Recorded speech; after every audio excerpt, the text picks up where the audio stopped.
Hello students. तो आज हम स्टार्ट करेंगे एमाइन चैप्टर। एमाइन चैप्टर जैसा कि सीबीएसई ने 6 मार्क्स का अपने करिकुलम में सेट कर रखा है कि एमाइन चैप्टर 6 मार्क्स का, हर एक चैप्टर का इंडिविजुअल वेटेज है। तो जो भी मैं पढ़ा रहा हूँ एक एक टॉपिक उसमें कवर होगा, वन शॉट वीडियो है। तो हम देखते हैं एमाइंस। एमाइंस तो एमाइंस क्या है? एमाइंस एक एल्काइल डेरिवेटिव है अमोनिया का। अमोनिया का डेरिवेटिव है एमाइंस। यानी कि अमोनिया हमें पता है नाइट्रोजन का एटॉमिक नंबर 7 होता है, यानी कि 2,5। नाइट्रोजन मैक्सिमम 3 बॉन्ड बनाता है, 3 बॉन्ड बनाता है। तो 5 में से 3 इलेक्ट्रॉन बॉन्ड बनाने में चले जाएंगे तो एक लोन पेयर बचा रहेगा। तो यानी कि नाइट्रोजन का कोई भी कंपाउंड बनेगा तो वो उसके पास एक लोन पेयर होगा और 3 बॉन्ड पेयर होंगे। मींस इसका हाइब्रिडाइजेशन sp3। तो आपका अमोनिएट का कोई भी डेरिवेटिव आएगा उन सब कंपाउंड्स में, वहां पर हाइब्रिडाइजेशन आपका sp3 पाया जाएगा, एक लोन पेयर होगा और 3 बॉन्ड पेयर होंगे। तो एल्काइल डेरिवेटिव मतलब अमोनिया है मेरे पास, अमोनिया में से आपने क्या करा, एक हाइड्रोजन आपने निकाला और उसके साथ आपने एक एल्काइल ग्रुप जोड़ दिया। तो ये क्या बन के आएगा? RnH2। RnH2 बन के आएगा। अगर मैं कहूं कि एक हाइड्रोजन और निकाल देते हैं और उसकी जगह पर एक एल्काइल ग्रुप और जोड़ देते हैं तो R2NH। और मैं कहूं कि एक हाइड्रोजन और निकाल देते हैं और उसकी जगह पर एक एल्काइल ग्रुप और जोड़ दें तो ये क्या बन जाएगा? R3N बन जाएगा। R3N बन जाएगा। मतलब कहने का क्या है कि ये सब एल्काइल डेरिवेटिव बनते चले जा रहे हैं। किससे? अमोनिया से। अमोनिया से ये एल्काइल डेरिवेटिव बनते हुए चले जा रहे हैं, है ना। अब यहां पर हमें सबसे पहले एमाइन चैप्टर पढ़ने से पहले मुझे एमाइंस आइडेंटिफाई करना आना चाहिए कि कौन सा कंपाउंड किस टाइप की एमाइन है। तो आइडेंटिफिकेशन ऑफ एमाइंस देख लेते हैं। आइडेंटिफिकेशन ऑफ एमाइंस देख लेते हैं। ऑफ एमाइंस तो बेटा बिल्कुल सिंपल तरीका, बिल्कुल सिंपल तरीका। अगर आपके कंपाउंड में NH2 आ रहा है तो वो हमेशा प्राइमरी एमाइन होगी। कौन सी एमाइन होगी? प्राइमरी एमाइन होगी। अगर आपके कंपाउंड में NH आ रहा है, NH आ रहा है तो वो हमेशा सेकेंडरी एमाइन होगी। और आपके कंपाउंड में N आ रहा है सिंगल तो वो आपकी टर्सरी एमाइन होगी। ये आप हमेशा ध्यान रखिए। फॉर एग्जाम्पल मैंने आपको लिख दिया कि C2H5 का होल थ्राइस N है, या मेरे पास C2H5NH2 है। मैं कह रहा हूं आइडेंटिफाई दीज एमाइंस। तो आप कहेंगे सर N आ रहा है इस कंपाउंड में, मतलब ये टर्सरी एमाइन है, आपने बताया। यहां पर NH2 आ रहा है, NH2 आने का मतलब ये प्राइमरी एमाइन है। क्लियर? तो इतना आई होप से समझ में आया होगा। जल्दी जल्दी इस चैप्टर को कवर करेंगे और एक एक टॉपिक कवर करेंगे। NH2 आया प्राइमरी एमाइन, NH आया सेकेंडरी एमाइन, N आया टर्सरी एमाइन। एग्जांपल मैंने आपको बताया। अब आप एक चीज बताइए मुझे कि मेरे पास 3 टाइप की एमाइन हो गई, NH2 हो गया, NH हो गया और N हो गया। मुझे ये बताइए सबसे ज्यादा हाइड्रोजन बॉन्डिंग किसके पास है? हाइड्रोजन बॉन्ड किसके पास दिख रहे हैं? प्राइमरी एमाइन के पास 2 हाइड्रोजन बॉन्ड दिख रहे हैं, सेकेंडरी एमाइन के पास 1 हाइड्रोजन बॉन्ड दिख रहा है और प्राइमरी एमाइन के पास 0 हाइड्रोजन बॉन्ड दिख रहे हैं। बॉन्ड का मतलब force of attraction, force of attraction है। हाइड्रोजन बॉन्डिंग है मतलब फोर्स ऑफ अट्रैक्शन है। और आपने पढ़ा है कि BPT is directly proportional to force of attraction. Means BPT फोन पर डिपेंड करता है। फोन फोन पढ़ा होगा। जो ज्यादा इलेक्ट्रोनेगेटिव एटम है अगर वो आ रहे हैं तो उनका बॉइलिंग पॉइंट ज्यादा होता है। दूसरा आपने पढ़ा होगा मॉलिक्यूलर मास। तीसरा आपने पढ़ा होगा इनवर्स प्रोपोर्शनल स्टेरिक हिंड्रेंस। तो मैं यहां ये कह सकता हूं कि अगर तीनों एमाइन में देखा जाए तो बॉइलिंग पॉइंट ऑर्डर सबसे ज्यादा किसका होगा? जिसके पास जिसके पास सबसे ज्यादा हाइड्रोजन बॉन्डिंग। सबसे ज्यादा हाइड्रोजन बॉन्डिंग किसके पास है? एमाइंस, प्राइमरी एमाइंस के पास है। तो आप क्या कहेंगे? सर 321 लिख दीजिए इंक्रीजिंग ऑर्डर। मतलब टर्सरी का सबसे कम, सेकेंडरी का उससे ज्यादा और प्राइमरी का सबसे ज्यादा। ठीक है। अब आपको बेटा एक चीज और मालूम है, बॉइलिंग पॉइंट हमने सीखा। अब आपको एक चीज और मालूम है कि अगर मैं सॉल्युबिलिटी पूछूं in the respect of water, solubility पूछूं तो सॉल्युबिलिटी हम वाटर की उस रिस्पेक्ट में पूछ रहे हैं तो वाटर में क्या होता है? ऑक्सीजन। ऑक्सीजन एक हाईली इलेक्ट्रोनेगेटिव एटम है, तो ऑक्सीजन ये सोचता है कि मेरे पास ज्यादा से ज्यादा हाइड्रोजन जो कंपाउंड लेके आएगा मैं उसे अपने अंदर जल्दी सॉल्युबल करा लूंगा। तो मैं अगर एमाइन को देखूं कि मैं एमाइन डिसॉल्व कराना चाह रहा हूं वाटर में, तो सबसे ज्यादा हाइड्रोजन बॉन्डिंग प्राइमरी एमाइन के पास है।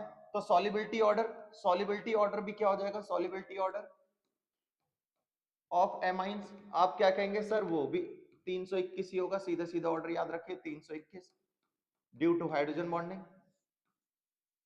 Due to hydrogen bonding, due to hydrogen bonding, यहां पर भी ड्यू टू हाइड्रोजन बॉन्डिंग या due to force of attraction. और स्टेरिक हिंडन जिसका ज्यादा उसका बॉइलिंग पॉइंट कम। तो ये हमने बॉइलिंग पॉइंट और सॉल्युबिलिटी का ऑर्डर देखा और एमाइंस पहचाने की प्राइमरी कौन सी होगी, सेकेंडरी कौन सी होगी, टर्सरी कौन सी होगी। तो ये हमें पहचानना आ गया। जैसे ही ये पहचानना आएगा तो बेटा आपके आयुपेक नेम इस कंपाउंड से सबसे ज्यादा इंपॉर्टेंट टॉपिक है, most important topic IUPAC name. IUPAC name जरूर पूछा जाता है। तो आयुपेक नेम पहचान करने के लिए आपको एमाइंस आइडेंटिफाई करनी आनी चाहिए, एमाइंस आइडेंटिफाई करनी आनी चाहिए कि एमाइंस कौन सी है, कि वो प्राइमरी है, सेकेंडरी है, टर्सरी है, ये पहचानना आना चाहिए। तो मैं कुछ प्राइमरी एमाइन लिख रहा हूं, सपोज दैट मेरे पास ये कुछ प्राइमरी एमाइन है, CH3 CH2NH2, मेरे पास दूसरी है CH3 CH2NH CH2NH2, तीसरा है मेरे पास CH3 CH2 CH2 CH2NH2, मेरे पास है फिर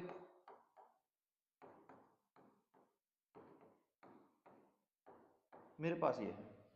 तो बेटा हम हमेशा आयु पे एक नेम लिखते हैं तो लॉन्गेस्ट कार्बन चेन को आइडेंटिफाई करते हैं और वो भी उस तरफ से करते हैं जहां से फंक्शनल ग्रुप पास पड़ रहा हो। तो यहाँ पर फंक्शनल ग्रुप एमाइंस यानी कि NH2 है, NH2 फंक्शनल ग्रुप है। तो जिधर से ये पास पड़ रहा हो उस तरफ से लॉन्गेस्ट कार्बन चेन देख लो। तो मैं इधर से ये फंक्शनल ग्रुप इधर से पास पड़ रहा है तो इधर से लॉन्गेस्ट कार्बन चेन ये 2 कार्बन की बन रही है, इधर से 3 की बन रही है, इधर से 4 की बन रही है। लेकिन यहां देखूं तो NH2 देख रहा हूं और लॉन्गेस्ट कार्बन चेन देखूं तो लॉन्गेस्ट कार्बन चेन 3 कार्बन की बन रही है, 3 कार्बन की बन रही है। तो मैं देखूं नीचे से ऊपर काउंट करूं या नीचे से ऊपर या ऊपर से नीचे काउंट करूं तो दूसरे पे ही फंक्शनल ग्रुप आ रहा है। तो नाम देखते हैं, NH2 को एमाइन कहते हैं बेटा, ध्यान रखिएगा। तो 2 कार्बन मतलब H, सारे कार्बन सिंगल बॉन्ड है तो एन, ईथेन, और 1 पर एमाइन आ रहा है तो ईथेन 1 एमाइन और ईथेनामाइन, ये हो गया। ठीक है, 3 कार्बन है प्रोपेनामाइन, 4 कार्बन हो गए ब्यूटेनामाइन। अब ये 3 कार्बन है तो प्रोपेन, अब फंक्शनल ग्रुप बीच में आ रहा है, टर्मिनल कार्बन पे नहीं आ रहा, तो जिस नंबर पे आ रहा है वो नंबर लिखिए और प्रोपेन 2 एमाइन। ये हो गया प्राइमरी एमाइन का आयुपेक नेम, प्राइमरी एमाइन के आयुपेक नेम। आई होप सो सबसे पहले कभी भी आयुपेक नेम लिखे तो आप पहले एमाइंस आइडेंटिफाई कर ले कि किस टाइप की वो एमाइंस है। ठीक है, उसके बाद चलते हैं कुछ सेकेंडरी एमाइन पे।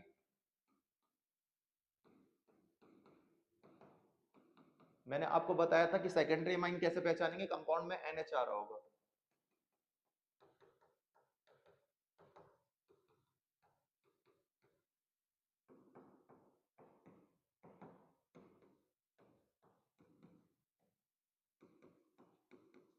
ये मेरे पास कुछ प्राइमरी एमाइन आ गए। अब प्राइमरी एमाइन में ये समझिए बेटा, आपको जब मैंने बताया कि आयुपेक नेम लिखते समय लॉन्गेस्ट कार्बन चेन देखते हैं, अब सेकेंडरी एमाइन में तो दोनों तरफ कार्बन चेन आ रही है, दो तरफ तो कार्बन चेन आपको दिख ही रही है ना।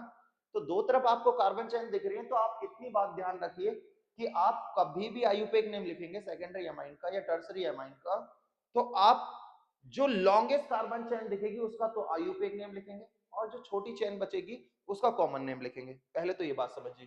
तो अगर जैसे मैं इस स्ट्रक्चर में देखूं तो इस तरफ 2 कार्बन की चेन दिख रही है, लंबी है, ये छोटी है, तो इसका आयुपेक नेम लिखेंगे और इसका कॉमन नेम लिखेंगे। इसमें देखूं तो इधर 3 कार्बन दिख रहे हैं, इसका आयुपेक नेम लिखेंगे और इसका कॉमन नेम लिखेंगे। इसमें देखूं तो इस तरफ आप आयुपेक नेम लिखेंगे, इस तरफ कॉमन नेम लिखेंगे। हाँ कि ना, हाँ कि ना, इतनी यहां तक क्लियर होगा। आप दूसरी बात समझिए, कभी भी आप सेकेंडरी एमाइन का नाम लिखना स्टार्ट करेंगे, नाम लिखना स्टार्ट करेंगे, कभी भी आप सेकेंडरी एमाइन का नाम लिखना स्टार्ट करेंगे तो आप सिंगल कैपिटल एन जरूर लिखेंगे, है ना।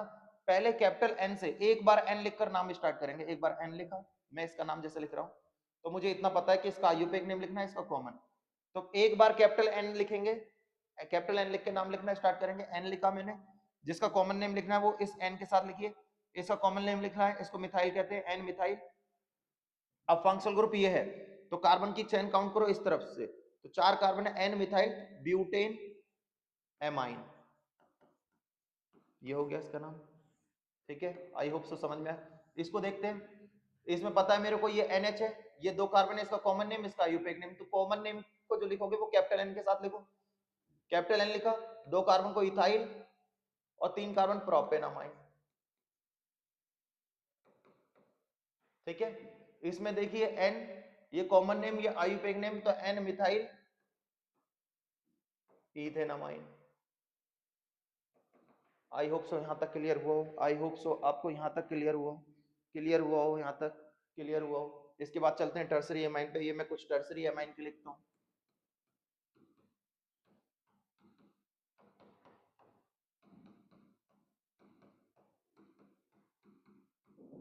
ये मैंने कुछ टर्सरी एमाइन के लिखे, फिर मैंने कुछ टर्सरी एमाइन लिखा,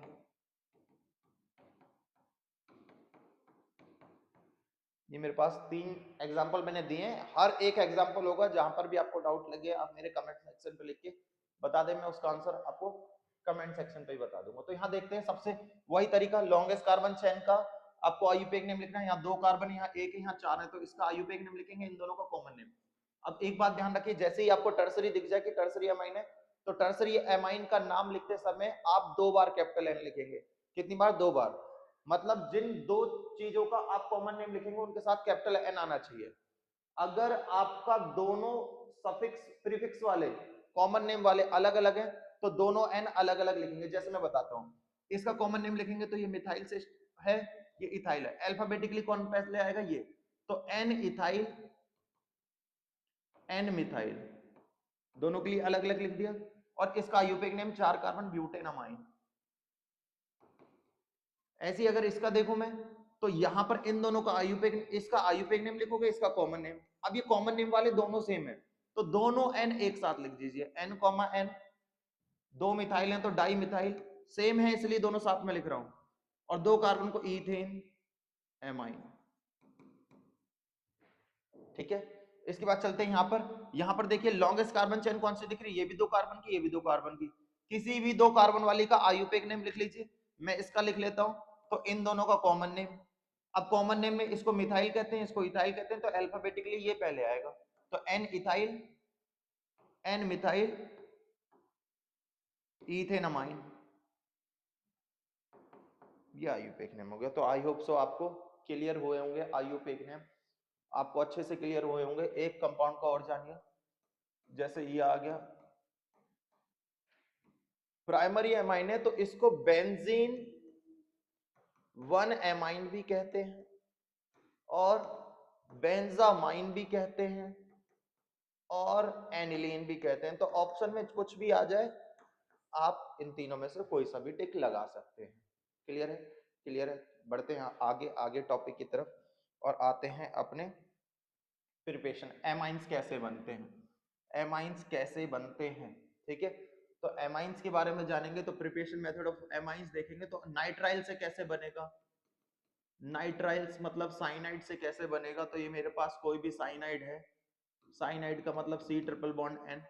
ठीक है, साइनाइड है तो इसका रिडक्शन करा दीजिए लिथियम एल्यूमिनियम हाइड्राइड के प्रेजेंस में। लिथियम एल्यूमिनियम हाइड्राइड हमेशा बेटा 4 हाइड्रोजन लेके आता है। अच्छा, मैं रीजेंट की भी एक फाइल डाल दूंगा, पीडीएफ डाल दूंगा, जिससे कि आपको ये पता लग जाएगा कि कौन सा रीजेंट क्या करता है। जैसे लिथियम एल्यूमिनियम हाइड्राइड 4 हाइड्रोजन जोड़ रहा है, तो हर एक कंपाउंड ये सोचता है बेटा मैं सैचुरेटेड में कन्वर्ट हो जाऊं, मतलब सिंगल बॉन्ड आ जाए मेरे बीच में। यहाँ 2 पाई बॉन्ड है, 2 पाई बॉन्ड है, वीक है, तो दोनों पाई बॉन्ड तुरंत टूटेंगे, है ना? तो 2 पाई बॉन्ड तुरंत तोड़ोगे तो यहाँ पर 2 इलेक्ट्रॉन की कमी, 2 इलेक्ट्रॉन की यहाँ कमी, तो 4 हाइड्रोजन है, तो 2 हाइड्रोजन कार्बन के साथ जोड़ दो, 2 हाइड्रोजन इसके साथ, ये एमाइंस बन गया। क्लियर? देन इसके बाद चलते हैं नाइट्रो ग्रुप से। नाइट्रो से कैसे बनते हैं? तो मेरे पास कोई सा भी कंपाउंड आया, कोई सा भी कंपाउंड आया नाइट्रो का, नाइट्रो का कंपाउंड आया, नाइट्रो का कंपाउंड आया, तो इसकी रिएक्शन रिडक्शन करा दीजिए FeHCl और SnHCl। ये रीजेंट बेटा हमेशा 6 हाइड्रोजन लेकर आते हैं, कितने? 6। ठीक है, 6 हाइड्रोजन। कभी भी ऑक्सीजन को अपने आसपास हाइड्रोजन दिखाई देते हैं ना, तो ये तुरंत हाइड्रोजन बॉन्डिंग बनाने की सोचता है। और ऑक्सीजन हाइड्रोजन के साथ हाइड्रोजन बॉन्डिंग किस तरीके की बनाता है? H2O बना के। तो H2O, तो एक ऑक्सीजन 2 हाइड्रोजन चाहिए होंगे H2O बनाने के लिए, तो 2 ऑक्सीजन को 4 चाहिए होंगे, तो 4 हाइड्रोजन और 2 ऑक्सीजन मिलकर 2 H2O निकाल देंगे, 2 H बचेंगे वो वहां ले जाके जोड़ दीजिए, तो ये बन गया एनिलीन। समझ में आया होगा, आई होप सो आपको समझ में आया होगा, क्लियर हो रहा है। मैं इसका एग्जांपल भी कराऊंगा, बहुत सारे क्वेश्चन कराऊंगा, बट पहले ये देख लेते हैं नाइट्रो ग्रुप से। देन आ जाते हैं हम किससे? एल्काइल हैलाइड से अमोनोलिसिस कराते हैं भाई। एल्काइल हैलाइड और अमोनोलिसिस साथ में ही खत्म करा देता हूं। अमोनोलिसिस, जैसे बेटा मेरे पास एल्काइल हैलाइड आया, एल्काइल हैलाइड है, इसकी मैंने NH3 से रिएक्शन कराई, अमोनिया से रिएक्शन कराई, तो हाइड्रोजन क्या कहेगा हेलोजन को देख के कि आओ बॉन्डिंग बनाए और निकले, तो ये RNH2 बना दिया, प्राइमरी एमाइंस बन गया। बट मैं कह रहा हूं कि मैंने एल्काइल हैलाइड बहुत एक्सेस मात्रा में ले रखा है, एक्सेस मात्रा में ले रखा है, तो हेलोजन हमेशा ये सोचेगा एक्सेस में ले रखा है कि मैं जितने भी हाइड्रोजन बॉन्डिंग दिख रही है उन्हें सबको लेकर निकलो, तो एक्सेस मात्रा में, ज्यादा मात्रा में फिर से RX से रिएक्शन करा दो, तो H फिर से X को लेकर निकल जाएगा, तो ये R2NH बना देगा। अब भी हाइड्रोजन बॉन्डिंग है तो फिर से RX से रिएक्शन करा दीजिए, ये R3N बना देगा, और अब भी लोन पेयर है तो ये फिर से RX से रिएक्शन करा देगा, और ये R4N प्लस X माइनस बना देगा, क्वार्टनरी एमाइन, एमाइन ये बना देगा। तो एक बात हमेशा ध्यान रखिए, अगर आपका अमोनोलिसिस हो रहा है in the presence of excess alkyl halide, तो हमेशा क्वार्टनरी एमाइन बनती है, ये हमेशा ध्यान रखिए, हमेशा ध्यान रखिए। लेकिन लेकिन अगर आपका एल्काइल हैलाइड की रिएक्शन अमोनिया से हो रही है, अमोनिया से हो रही है, और वो अमोनिया एक्सेस मात्रा में है, अब अमोनिया ज्यादा है, तो अमोनिया ज्यादा है तो सिर्फ एक ही बार हाइड्रोजन देगा अमोनिया, और वो बना देगा RNH2, प्राइमरी एमाइन। तो प्राइमरी एमाइन बनाने के लिए आपके पास एक्सेस मात्रा में अमोनिया होनी चाहिए, ये ध्यान रखें, ठीक है। अब यहाँ पे एल्काइल हैलाइड का ऑर्डर बता देता हूँ, order of reactivity, order of reactivity RI सबसे ज्यादा, फिर RBr, फिर RCl, देन RF, ये ध्यान रखिएगा, ये ऑर्डर है, ठीक है। इसके बाद चलते हैं बेटा गैब्रियल थैलामाइड पे, थैलामाइड पे रिएक्शन कैसे करना है, गैब्रियल थैलामाइड याद कैसे करना है बेटा, इसे ऐसे याद रखेंगे, गब्बर ने बेसमेंट में ले जाकर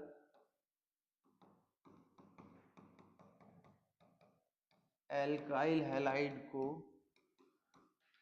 एसिड वाला पानी पिलाया, ऐसे याद रखना है। गब्बर मतलब आपको थैलामाइड का स्ट्रक्चर याद रखना है, थैलामाइड का स्ट्रक्चर ये होता है, बेसमेंट मतलब बेस से रिएक्शन कराइए, बेस से रिएक्शन कराते हैं, K plus OH minus, nitrogen electronegative होता है, नाइट्रोजन पे negative, H positive, H plus OH minus को लेकर H2 निकाल देगा, बचेगा क्या आपके पास? बचेगा C double bond ON minus K plus, ठीक है, ये बचेगा, ठीक है। देन इसकी रिएक्शन एल्काइल हैलाइड से कराइए, एल्काइल हैलाइड से कराएंगे तो X minus R plus KX निकल जाएगा, क्या बचेगा? N माइनस R प्लस, ठीक। अब इसको पानी पिलाना है H प्लस OH माइनस, पानी का मतलब water, H plus OH minus in the presence of acidic medium.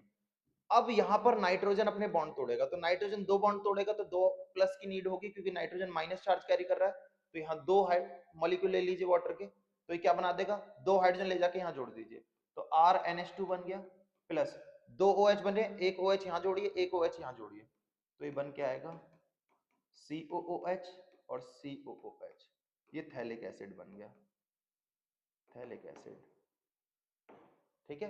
Primary amine बनाने का best preparation method is Gabriel phthalimide, ठीक है। अब यहाँ पर एक क्वेश्चन जनरेट होता है जो हमेशा पूछा जाता है कि गैब्रियल थैलामाइड में एरोमेटिक हैलाइड यूज नहीं होता, क्यों? यानी कि हेलो एरिन्स नहीं लिए जाते। जैसे मैंने यहाँ एल्काइल हैलाइड लिया है तो हेलो एरिन का यूज नहीं करा जाता। तो बेटा एक बात ध्यान करो कि हेलो एरिन जो होते हैं वो न्यूक्लियोफिलिक सब्स्टिट्यूशन रिएक्शन नहीं देते, सब्स्टिट्यूशन रिएक्शन नहीं देंगे, इसलिए उसे यूज नहीं करा जाता। और किसके साथ नहीं देंगे? पोटेशियम थैलामाइड के साथ, पोटेशियम थैलामाइड के साथ। जैसे कि मैंने आपको यहाँ दिखाया, ये देखिए पीछे देखिए, ये पोटेशियम थैलामाइड था, इसकी एल्काइल हैलाइड से करा रहे थे। अगर मैं यहाँ एरोमेटिक हैलाइड लूंगा तो एरोमेटिक हैलाइड सब्स्टिट्यूशन रिएक्शन देता ही नहीं है, न्यूक्लियोफिलिक सब्स्टिट्यूशन रिएक्शन, तो वो पोटेशियम थैलामाइड के साथ रिएक्शन नहीं कर पाएगा। ठीक है, इसलिए ये क्वेश्चन बनता है, इंपॉर्टेंट क्वेश्चन है, तो ये ध्यान रखिएगा, बहुत अच्छे से ध्यान रखिएगा। ठीक है, फिर आ जाते हैं हम हॉफमैन ब्रोमोएमाइड रिएक्शन। ध्यान रखिए, हॉफमैन ब्रोमोएमाइड, हॉफमैन ब्रोमोएमाइड क्या हो गया बेटा? हॉफमैन ब्रोमोएमाइड रिएक्शन का मतलब क्या है कि आपको हमेशा ध्यान रखना है कि इस रिएक्शन का रिजल्ट होता है Br2 + KOH। ये आपको कहीं भी दिख जाए, ब्रोमीन के साथ कोई भी बेस दिख जाए, KOH दिख जाए, चाहे NaOH दिख जाए, चाहे इन दोनों के बदले आपको NaOBr मिल जाए या आपको KOBr मिल जाए, है ना? एमाइड है, ब्रोमीन के साथ एमाइड है, तो ब्रोमीन ये लिख लिया, एमाइड से मतलब एमाइड की रिएक्शन होगी CONH2। ये R की जगह पर एरोमेटिक भी हो सकता है। ठीक है, तो आपको क्या करना है, जैसे ही ब्रोमीन प्लस बेस या NaOBr या KOBr दिखे, आपको तुरंत CO हटा देना है, CO हटा देना है, तो क्या बच जाएगा? RNH2 या ARNH2। आपको रिंग कार्बन चेन घटानी है, स्टेप डाउन करनी है, तो आप हॉफमैन की तरफ भी आ सकते हैं, मतलब कार्बन चेन घट जाएगी। देखो यहाँ C डबल बॉन्ड O था, अब यहाँ नहीं रहा। ठीक है, तो कार्बन चेन घटानी है तब भी ये रिएक्शन कर सकते हैं आप। ठीक है, तो आई होप सो आपको प्रिपरेशन मेथड सारे क्लियर हुए हों, एमाइंस बनाने के सारे प्रिपरेशन मेथड क्लियर हुए हों। आई होप सो सभी क्लियर हो गए होंगे। तो अब आगे बढ़ते हैं, आगे बढ़ते हैं और आते हैं हम एमाइंस की रिएक्शन की तरफ। तो पहला आते हैं RNH2, RNH2 रिएक्ट विद, मतलब पहला आता है carbyl amine reaction, carbyl amine reaction. ठीक है, कार्बिल एमाइन रिएक्शन क्या कहती है? राइमर टीमान रिएक्शन का रीजेंट याद रखिए। राइमर टीमान रिएक्शन में क्लोरोफॉर्म और बेस यूज होता था, वही रिएक्शन कार्बिल एमाइन रिएक्शन का है रीजेंट, क्लोरोफॉर्म प्लस बेस। इस रिएक्शन को आइसोसाइनाइड टेस्ट भी कहते हैं, आइसोसाइनाइड टेस्ट भी कहते हैं। तो ये जहां पर भी दिख जाए एमाइन के साथ, तो आप तुरंत यहां पर आइसोसाइनाइड फंक्शनल ग्रुप लगा देंगे एल्काइल ग्रुप के साथ, RNC। यहां पर एक बात ध्यान रखिए, ये हमेशा ओनली प्राइमरी एमाइंस ही देते हैं, only primary amines give isocyanide test. आपसे कहते हैं सेकेंडरी एमाइन की रिएक्शन कराइए क्लोरोफॉर्म और बेस से, नहीं होगा। टर्सरी एमाइन के कराइए, नहीं होगा। ठीक है, तो ये केमिकल टेस्ट भी आपसे पूछ ले, प्राइमरी एमाइन और सेकेंडरी एमाइन को डिफरेंशिएट करने के लिए एक टेस्ट का नाम लिखिए, या प्राइमरी और टर्सरी के बीच में लिखिए। तो प्राइमरी एमाइन हमेशा आइसोसाइनाइड टेस्ट देता है, सेकेंडरी टर्सरी नहीं देता, इस बात को ध्यान रखें। ठीक है, आगे बढ़ते हैं। Reaction with nitrous acid, reaction with nitrous acid. अच्छा, ये कार्बन चेन इंक्रीज करने वाला रीजेंट है विद नाइट्रस एसिड HNO2। अच्छा, HNO2 याद रखिए, HNO2 जो टूटता है बेटा, वो टूटता है नाइट्रस एसिड से, रिएक्शन आ गई तो HNO2 जो टूटता है वो टूटता है HONO में। तो HONO में तोड़ लीजिए इसको, हीट करेंगे तो नाइट्रोजन गैस सबसे पहले निकलेगी, वाटर का मॉलिक्यूल निकलेगा, जो बचा वो साथ में लिख दीजिए, जो ROH बना, एल्कोहल बन गया। तो कभी भी एमाइन से एल्कोहल बनाना हो, एल्कोहल बनाना हो, तो आप हमेशा हमेशा किससे रिएक्शन कराएंगे? नाइट्रस एसिड से रिएक्शन कराएंगे। क्लियर? देन इसके बाद आ जाते हैं, इसके बाद आ जाते हैं हम अमोनोलिसिस पे, अमोनोलिसिस पे आ जाते हैं। तो मेरे पास एमाइन आ गया, इसकी रिएक्शन आप एल्काइल हैलाइड से करा रहे हैं। एल्काइल हैलाइड वही एज इट इज, अगर ये एक्सिस में है, एक्सिस में है तो आप आर एच निकालते चले जाइए तो R2NH बनेगा, फिर RX से रिएक्शन कराएंगे R3N बनेगा, फिर RX से कराएंगे तो क्वार्टनरी एमाइन बनेगा, सेकेंडरी एमाइन, टर्सरी एमाइन और क्वार्टनरी एमाइन।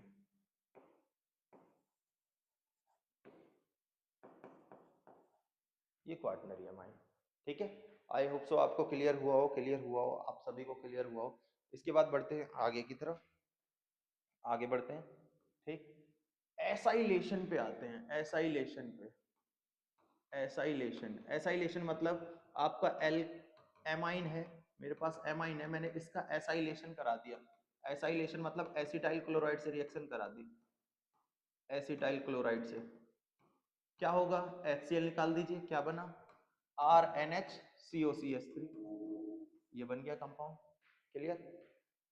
अब एक मोस्ट इंपॉर्टेंट टॉपिक पे आएंगे, मोस्ट इंपॉर्टेंट टॉपिक पर आएंगे इस चैप्टर के, जो कि आता ही आता है। मैं इसके मोस्ट इंपॉर्टेंट टॉपिक्स भी बताऊंगा जो आपको पेपर के लिए पढ़ने हैं, तो आप मेरे साथ बने रहिए, आप मेरे चैनल पे देखते रहिएगा। मोस्ट इंपॉर्टेंट जो पढ़ने ही पढ़ने हैं, अभी मैं आपको पूरे चैप्टर का एक वन शॉट वीडियो दे रहा हूँ, इसके बाद जो मोस्ट इंपॉर्टेंट टॉपिक है वही पढ़ने हैं इस चैप्टर से।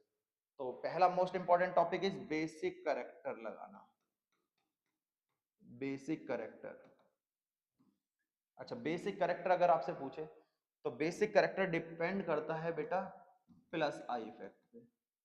प्लस आई इफेक्ट मतलब जितने ज्यादा नंबर ऑफ एल्काइल ग्रुप्स उतना ज्यादा बेसिक कैरेक्टर, मतलब जितना ज्यादा बेसिक कैरेक्टर उतनी ज्यादा वैल्यू ऑफ केबी की होगी, और जितना ज्यादा बेसिक कैरेक्टर हमेशा इनवर्सली प्रोपोर्शनल होता है पीकेबी के। तो आप ये ध्यान रखिए, ठीक है। अब आपको पता है बेसिक कैरेक्टर, हम एमाइंस चैप्टर पढ़ रहे हैं, तो एमाइंस में नाइट्रोजन के ऊपर लोन पेयर आता है, तो ये लोन पेयर फ्री कंडीशन में होना चाहिए, मतलब कहीं रेजोनेंस में यूज नहीं होना चाहिए। रेजोनेंस में यूज हो गया तो मतलब वहां बेसिक कैरेक्टर खत्म हो गया, कम हो गया, ठीक है। तो फिर हम एल्काइल ग्रुप की तरफ बढ़ जाएंगे, एल्काइल ग्रुप जुड़ा हुआ होना चाहिए अगर रेजोनेंस हो रहा है, और आप बेसिक कैरेक्टर की बात कर रहे हैं तो उसके साथ एल्काइल ग्रुप जुड़ा हुआ होना चाहिए उसमें बेसिक कैरेक्टर दिखाने के लिए, ठीक है। तो ये ध्यान रखिए, तो बेसिक कैरेक्टर का ऑर्डर ये है।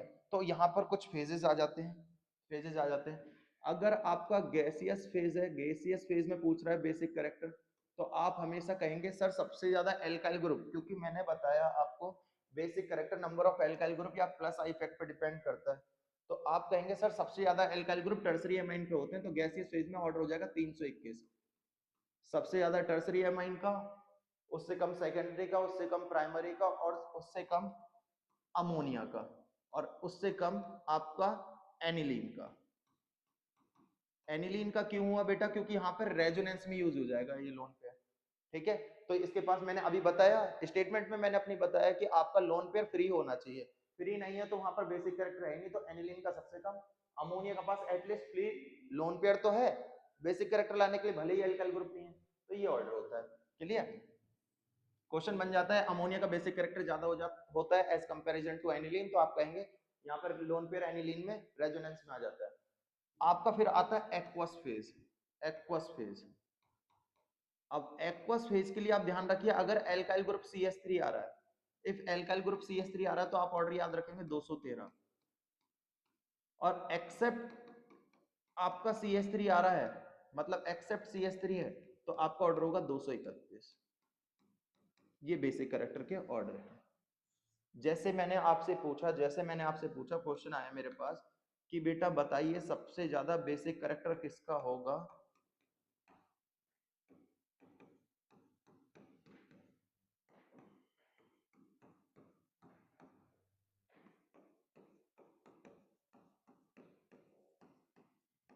तो मैं इसे ABCDE मान लेता हूं, इंक्रीजिंग ऑर्डर में लगाना है, सबसे कम उससे ज्यादा ऐसे लगाना है, ठीक है। यहां मैंने कोई फेज नहीं दिया, जब कोई फेज ना दे तो समझ लीजिए गैसियस फेज में आपको लगाना है।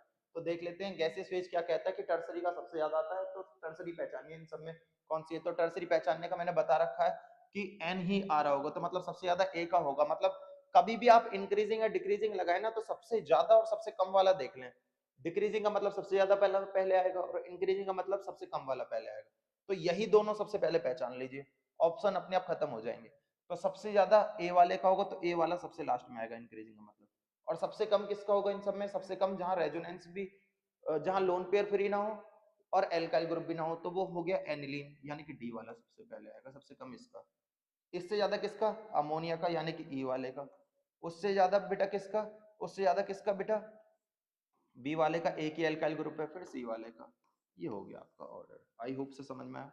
यही बेसिक कैरेक्टर हो गया है, यही के बी हो गया, और इसका उल्टा कर देंगे तो पी के बी आ जाएगा। पी के बी क्योंकि इनवर्स था, यानी कि ए का सबसे कम होगा, सी का उससे ज्यादा, बी का उससे ज्यादा, ए का उससे ज्यादा, और डी का सबसे ज्यादा पी के बी।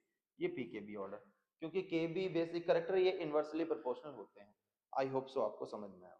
आई होप सो आपको सभी क्लियर हुआ हो, मेरी तरफ से आपको सभी क्लियर हुआ हो। ये बेसिक कैरेक्टर लगा के देखें। एमटीजी में अपनी तरफ से प्रीफर करूंगा कि आप एमटीजी का सैंपल पेपर खरीदें, उससे एक एक क्वेश्चन लगाएं। बहुत अच्छा सैंपल पेपर है, एक एक क्वेश्चन हर ईयर के दे रखे हैं, ठीक है। इसके बाद आगे बढ़ते हैं और पढ़ते हैं कुछ एरोमेटिक एमाइंस के बारे में। एरोमेटिक एमाइंस, एरोमेटिक एमाइंस मतलब बेटा, एमाइंस, एरोमेटिक एमाइंस में क्या हो जाता है, यहाँ पर रेजोनेंस आ जाता है। आपने पढ़ा देखा होगा, 11th में पढ़ा होगा, रेजोनेंस आ जाता है। तो रेजोनेंस की वजह से ना इसकी ऑर्थो और पैरा पोजीशन हाईली रिएक्टिव होती है। तो NH2 जो है वो highly ortho para activate group है, और जैसे ही आप एनिलीन के किसी से भी रिएक्शन कराएंगे ना, तो ये इतना हाईली रिएक्टिव है कि ऑर्थो और पैरा पोजीशन पे तुरंत अपने आप को किसी भी कंपाउंड को अटैक करा लेता है। तो इसकी रिएक्टिविटी कम करने के लिए, इसकी रिएक्टिविटी को कम करने के लिए, रिएक्टिविटी को कम करने के लिए, यानी कि कंट्रोल करने के लिए हम क्या करते हैं कि इसका पहले एसिटिक एनहाइड्राइड से, एसिटिक एनहाइड्राइड से, हाइड्राइड से रिएक्ट कराएंगे, मतलब एसाइलेशन कराएंगे इन द प्रेजेंस ऑफ pyridine। क्यों करेंगे pyridine? pyridine एक स्ट्रॉन्ग बेस है, स्ट्रॉन्ग बेस है। क्यों यूज करा? क्यों यूज करा? क्योंकि यहाँ पर एसिटिक एनहाइड्राइड से जैसे ही इसका रिएक्शन कराएंगे तो यहाँ से एक एसिड निकलेगा, और उस एसिडिक कैरेक्टर को न्यूट्रलाइज करने के लिए मेरे को बेस से रिएक्शन करानी पड़ेगी। देन उसके बाद आप किसी भी कंपाउंड से रिएक्शन कराइए, नाइट्रेशन कराइए, सल्फोनेशन कराइए, ठीक है, या ब्रोमिनेशन कराइए, हर एक पोजीशन पे अकेले अकेले जाके जुड़ेगा, एक साथ ऑर्थो और पैरा पे नहीं जुड़ जाएगा। अगर आप सिंगल रिएक्ट कराएंगे तो सब पोजीशन पे अटैक कर लेगा तुरंत, ऑर्थो और पैरा पे। तो आपको सिंगल प्रोडक्ट चाहिए होगा तो आपको पहले एसिटिक एनहाइड्राइड से रिएक्शन करा के एसाइलेशन करना होगा। जैसे जैसे मैंने एनिलीन की रिएक्शन कराई, एनिलीन की रिएक्शन कराई, मैं कह रहा हूं इसकी रिएक्टिविटी को कम करो भाई, बहुत ज्यादा रिएक्टिविटी है। तो मैं पहले एसिटिक एनहाइड्राइड से रिएक्शन कराऊंगा। एसिटिक एनहाइड्राइड क्या होता है? ये होता है in the presence of pyridine। तो ये क्या करेगा? ये H इसके साथ मिलकर CH3COOH निकाल देगा, और ये बचेगा क्या? ये बचेगा बेंजीन के ऊपर NHCOCH3। ये बन गया। अब इस कंपाउंड की रिएक्शन कराइए किसी से भी, तो सिंगल प्रोडक्ट मिलेगा, मोनो सब्स्टिट्यूटेड प्रोडक्ट मिलेगा। जैसे जैसे मैं आपको दिखाता हूं, अगर मैं कह दूं एनिलीन की ब्रोमीन से रिएक्शन कराइए एक्वस मीडियम में, तो आप कहेंगे अभी एनिलीन की डायरेक्ट रिएक्शन करा रहे हैं तो ये बहुत हाईली ऑर्थो पैरा डायरेक्टिंग है, तो ऑर्थो वाले पे भी रिएक्ट कर लेगा तुरंत, पैरा वाले पे भी और ऑर्थो वाले पे भी। तो ये प्रोडक्ट बन जाएगा 2,4,6 ट्राइब्रोमो एनिलीन, ये बन गया। लेकिन अगर मैं कह दूं कि मुझे मोनो प्रोडक्ट चाहिए, मोनो सब्स्टिट्यूटेड प्रोडक्ट चाहिए, मोनो सब्स्टिट्यूटेड प्रोडक्ट चाहिए, तो आपको पहले इसका एसाइलेशन करना होगा, यानी कि CH3CO का whole twice O in the presence of pyridine। Reaction कराइए, क्या बन जाएगा? NHCOCH3। अब कराइए आप ब्रोमीन से रिएक्शन, अब ये सिंगल प्रोडक्ट देगा, सबसे पहले पैरा वाला, ठीक है, मोनो प्रोडक्ट मिलेगा। अब आपको वापस एनिलीन लाना है तो इसका हाइड्रेशन करा दीजिए H+OH- से, तो ये CH3COOH वापस निकल जाएगा, NH2 जुड़ जाएगा, तो ये बन जाएगा NH2 Br, para bromo aniline. आई होप सो समझ में आ रहा हो, समझ में आ रहा हो आपको, समझ में आ रहा हो। इसी तरीके से नाइट्रेशन, नाइट्रेशन नाइट्रेशन पढ़ेंगे। नाइट्रेशन क्या कहता है? नाइट्रेशन कहता है बेटा कि आपको एनिलीन का नाइट्रेशन कराना है। तो नाइट्रेशन कराना है तो पहले pyridine से रिएक्शन करा दो, इन द pyridine की प्रेजेंस में रिएक्शन करा दो, वही बना लो NHCOCH3, ठीक है, ठीक, ये बन जाएगा। अब नाइट्रेशन कराइए कॉन्सेंट्रेटेड HNO3 से रिएक्शन कराइए इन the presence of concentrated sulphuric acid, तो ये क्या बना देगा? मोनो सब्स्टिट्यूटेड बना देगा। और वापस इसका हाइड्रेशन करा दीजिए तो ये बन गया प्रोडक्ट, है ना। अगर आप डायरेक्ट रिएक्शन कराएंगे तो ये मेटा प्रोडक्ट भी दे देगा ज्यादा क्वांटिटी में, क्योंकि हाईली रिएक्टिव है तो मेटा प्रोडक्ट भी ज्यादा क्वांटिटी में मिल जाएगा। इसलिए मुझे पहले इसका एसाइलेशन ही कराना पड़ेगा मोनो सब्स्टिट्यूटेड के लिए। ये इतना हाईली है, ये पोजीशन नहीं देखता, हर जगह अटैक कर लेता है, तो ऑर्थो पे भी रिएक्ट कर लेता है, मेटा पे भी, पैरा पे भी, ठीक है। तो मेटा प्रोडक्ट ज्यादा क्वांटिटी में मिल जाता है यहाँ पर, तो उसको, उसकी रिएक्टिविटी को कम करने के लिए हम पहले इसका एसाइलेशन कराते हैं, देन उसके बाद कोई भी रिएक्शन के लिए आगे बढ़ेंगे, ठीक है। इसके बाद आता है बेटा एक टेस्ट जिसको बोलते हैं Hinsberg reagent test. Hinsberg reagent test, इस चैप्टर में दो टेस्ट है। एक कार्बिल एमाइन टेस्ट जो कि प्राइमरी एमाइन या सेकेंडरी एमाइन के बीच में डिफरेंशिएट करना बताता है, या प्राइमरी और टर्सरी के बीच में डिफरेंशिएट करना को बताता है। और हिंसबर्ग रीजन टेस्ट को हम बोलते हैं टोसाइल क्लोराइड या TSCl टेस्ट।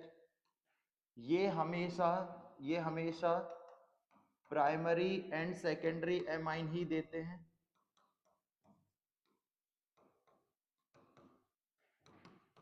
टर्सरी नहीं देता।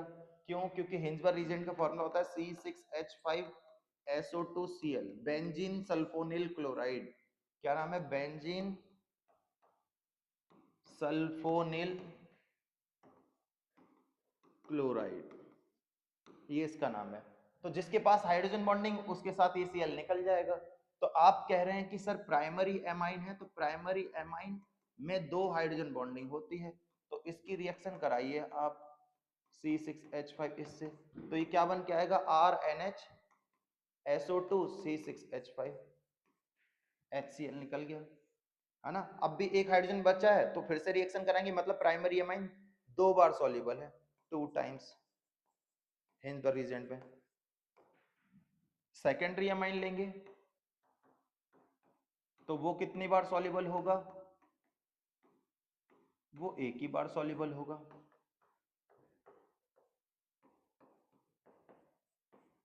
और टर्सरी एमाइन TSCl से नो रिएक्शन। तो जैसे क्वेश्चन आया कह रहा है RNH2 एंड R2NH, इन दोनों के बीच में डिफरेंशिएट करने के लिए केमिकल टेस्ट का नाम लिखिए। तो बेटा आप टेस्ट को सोचिए कि एमाइंस में दो टेस्ट हैं, कार्बिल एमाइन टेस्ट और Hinsberg reagent test. Hinsberg reagent test में क्या कहता है? जिसके पास हाइड्रोजन बॉन्डिंग उसके साथ वो रिएक्ट कर लेगा, दोनों के पास हाइड्रोजन बॉन्डिंग है तो दोनों हिंसबर्ग रीजन से रिएक्शन कर लेंगे। बट हमें ऐसी रिएक्शन का नाम बताना है, ऐसा केमिकल टेस्ट बताना है जो एक दे रहा हो दूसरा ना दे रहा हो। तो आपने पढ़ा है कार्बिल एमाइन कि प्राइमरी देता है सेकेंडरी नहीं देता। प्राइमरी NH2 आता है वो होता है, NH आता है वो सेकेंडरी होता है। तो कैसे लिखेंगे कि RNH2 react with chloroform and base gives RNC, और R2NH react with chloroform and base, no reaction। आपसे कहते हैं R2NH और R3N के बीच में कोई केमिकल टेस्ट का नाम लिखिए। तो अब आपको कार्बिल एमाइन ही पढ़ रखा है, तो कार्बिल एमाइन तो सिर्फ प्राइमरी देता है, तो फिर तो गया नंबर। तो आपको कैसे करना है? आपको दूसरा टेस्ट याद रखना है कि जिसके पास हाइड्रोजन बॉन्डिंग होती थी वो हिंसबर्ग रीजन टेस्ट देता था, और टर्सरी तो कोई सही टेस्ट नहीं देता। तो ये तो R3N react with TSCl, no reaction, but R2NH react with tosyl chloride, HCl निकल जाएगा, क्या बचेगा? R2N SO2C6H5। क्लियर? तो ये केमिकल टेस्ट थे। तो आई होप सो एमाइन पूरा क्लियर हुआ हो। बस एक शॉर्ट सा टॉपिक बचा है, वो बचा है डाई एजोनियम सॉल्ट का। तुरंत ही खत्म कर देते हैं सॉल्ट का, जिसमें क्या कहता है कि अनिल ने NaNO2 प्लस HCl, या इसकी जगह पर HNO2 प्लस HCl भी हो सकता है, in the presence of 0 to 5 degree Celsius के साथ मिलकर DC बना दिया,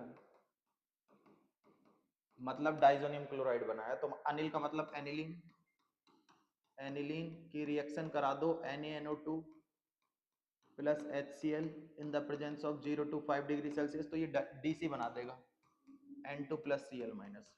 अब DC की सारी रिएक्शन पढ़ लीजिए। DC की रिएक्शन मतलब बेटा ध्यान रखिए, DC कभी भी किसी से भी रिएक्शन करेगा डाइजोनियम क्लोराइड, कॉपर पाउडर आ रहा है, HX आ रहा है, तो हमेशा नाइट्रोजन गैस निकलेगी ही निकलेगी। नाइट्रोजन निकाल दीजिए, हमेशा किसी से भी DC रिएक्शन कर रहा हो नाइट्रोजन गैस निकालिए हमेशा। H plus Cl minus HCl निकल जाएगा, H जोड़ दीजिए, इसको कहते हैं गाटर मान। कॉपर पाउडर है तो गाटर मान। अगर ये कॉपर सॉल्ट होता, कॉपर सॉल्ट और HX होता, फिर से नाइट्रोजन निकाल दीजिए, HCl के साथ निकाल दीजिए, X जोड़ दीजिए, इसको कहते हैं सैंड मेयर। ठीक है? अगर वार्म KI आ जाए, फिर से नाइट्रोजन निकाल दीजिए, K के साथ Cl निकाल दीजिए, आयोडो बेंजीन आ जाए, NaBF4, NaCl के साथ निकाल दीजिए, नाइट्रोजन गैस निकाल दीजिए। बोरॉन के आउटर शेल में 3 ही इलेक्ट्रॉन होते हैं, तो 3 ही बॉन्ड बनाएगा, BF3 निकल जाएगा, F बचा ले जाके जोड़ दीजिए, फ्लोरोबेंजीन। कॉपर साइनाइड आ गया, CuCl के साथ निकाल दीजिए, नाइट्रोजन निकाल दीजिए, साइनो बन गया। डाइजोनियम सॉल्ट इथेनॉल से आ जाए तो हमेशा बेंजीन बनेगा, ये ध्यान रखिए। ठीक है? ठीक है, ये ध्यान रखिएगा। अब आपके पास एक chemical test last topic chapter का बचा, वो आता है एजोडाई टेस्ट। एनिलीन के बीच में पूछ ले, एनिलीन दे दे, जैसे ये आ गया आपके पास diazonium salt DC plus aniline,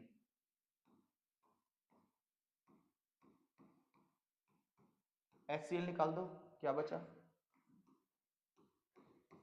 N double bond N, NH2, orange dye बन गए।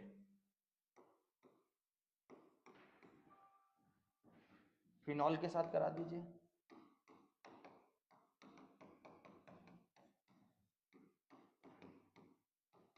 HCl निकल गया,